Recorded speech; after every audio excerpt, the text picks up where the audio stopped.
This was the legendary tigress known as the Queen of the Lakes, codenamed T84 Arrowhead. Arrowhead was the queen of this lake region, but 2 years ago, she contracted bone cancer. By the time she was discovered, it was already advanced stage. The doctor determined she wouldn't live beyond 3 months, but a mother's life is never measured by time. Arrowhead, with a mother's will, struggled on for nearly 2 years. During this time, she had been tortured by severe pain while hunting, fallen unconscious in the wild for long periods multiple times, disappeared several times, and was even declared dead. But each time she miraculously returned with prey. Until now, all 3 children had grown up and could face the cruelty of this wilderness on their own. Only then did Arrowhead's will as a mother finally allow herself to lie down. From that moment on, she stopped eating, only drinking lake water to sustain her last bit of life. Until one day, she felt life was coming to its end, so she made one final decision. Dragging this exhausted body, she entered the territory of her eldest daughter, Riddy, now the new queen of this land. Arrow encountered her 2 grandchildren, but they didn't recognize this elderly elder and showed her wary fangs. Arrow immediately lay down on her back, exposing her most vulnerable belly to show she meant no harm. Riddy nearby quickly recognized her mother and seemed to understand the purpose of her visit, because that skeletal frame couldn't hide the breath of death.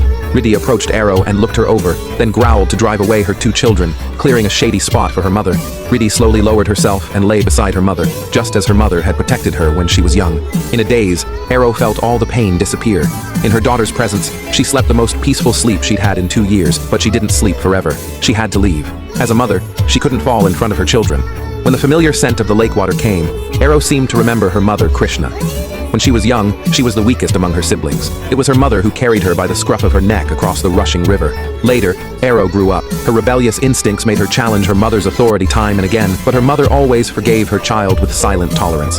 The last time they met, Arrow still nestled beside her mother like when she was young, unabashedly suckling at the milk that had long dried up, but her mother still indulged her. Yet the delighted Arrow didn't know that would be the last time she felt her mother's warmth. The next day, her mother left this lake region, leaving the most abundant territory to her children. Now at death's door, Arrow returned to this homeland where she was born. She had thought what sustained her was the hunting instinct, but perhaps what truly sustained her was maternal love. This love made Arrow trek through desperate circumstances for nearly 2 years, and it was this love that allowed her, at the end of her life, to still hold her chest high and complete one last magnificent kill. Though Arrow died, she lives on as an unfading legend of Rathanbor.